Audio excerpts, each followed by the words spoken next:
5월 31일 복된 이 아침 하나님께서 우리에게 주시는 귀한 말씀은 로마서 3장 1절에서 20절의 말씀입니다. 죄를 인지하기 위한 수단이다 라는 제목으로 함께 말씀 나누도록 하겠습니다. 할례를 마음에 한 이면적 유대인이 진짜 유대임을 말했는데요. 마음 가죽을 베어냄으로 우리 하나님 여호와께 속하여진 자를 가리키고 있습니다. 그런데 이것을 지켜내지 못하는 출신 성분으로서의 유대인에 그친다면 그 나음이 무엇이며 또 그것을 증명하는 할례의 유익이 무엇이겠습니까? 그럼에도 출신 성분으로서의 유대인들에게는 사실 많은 유익이 주어졌는데요. 그 대표적인 것이 하나님의 말씀을 맡았다라는 겁니다. 그렇게 하나님의 말씀이 그들에게 주어졌음에도 믿지 아니하면 어찌할 수 있겠습니까? 그들의 문제지 절대 하나님의 문제는 아니다라는 것이죠. 그러니까 그들의 그 믿지 아니함으로 인하여서 하나님의 미쁘심이 패할 수가 없다라는 겁니다.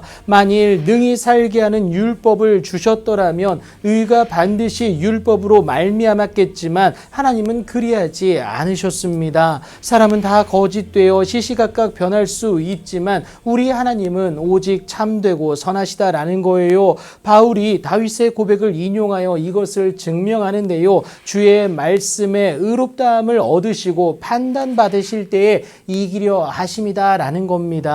그러니까 자신의 죄를 판단하시는 하나님에 대해 다윗이 내린 결론입니다. 하나님은 항상 옳다라는 거예요. 하나님이 옳다면 자신의 죄는 더 명백해질 수밖에 없음에도 다윗은 기꺼이 이것을 인정하게 됩니다. 그것만이 살 길이고요. 회복의 은혜가 임할 수 있는 순간이기 때문에 그렇다라는 것이죠. 그렇게 우리 불의가 하나님의 의를 드러난다라고 해서 사람의 말하는 것처럼 진노를 내리시는 하나님이 불의하신 것은 절대 아닙니다. 유대인이나 헬라인이나 다 죄 아래 있음을 바울이 이미 선언하지 않았습니까? 그래서 의인은 없을 수밖에 없는데 하나도 없다라는 사실입니다. 안타까운 것은요, 깨닫는 자도 없습니다. 그래서 하나님을 찾는 자도 없다는 사실이죠. 인지가 안 되니 필요 자체를 느끼질 못하는 것 아니겠습니까? 그래서인지 다 치우쳐 함께 무익하게 되고요. 선을 행하는 자는 없으니 하나도 없는 이유가 여기에 있다라는 겁니다.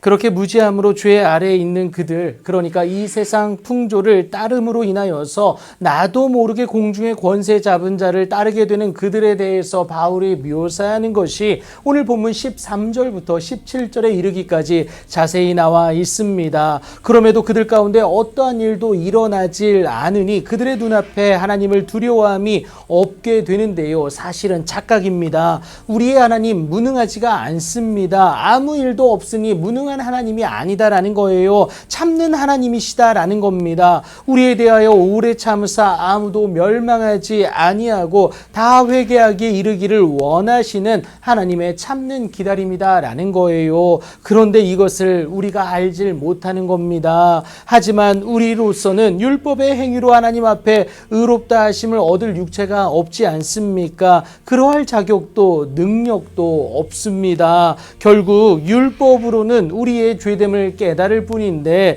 이것을 통하여서 하나님이 우리에게 허락하신 유일한 길 예수가 필요함을 우리가 인지하게 된다라는 것을 의미하고 있습니다. 그러니까 율법이 우리의 연약함을 인지하기 위한 수단일 뿐인데요. 우리를 그리스도께로 인도하는 초등교사다라는 것을 의미하고 있습니다. 하지만 믿음이 온 후로는 우리가 더 이상은 초등교사 아래에 있지 아니함을 바울이 선언하지 않습니까?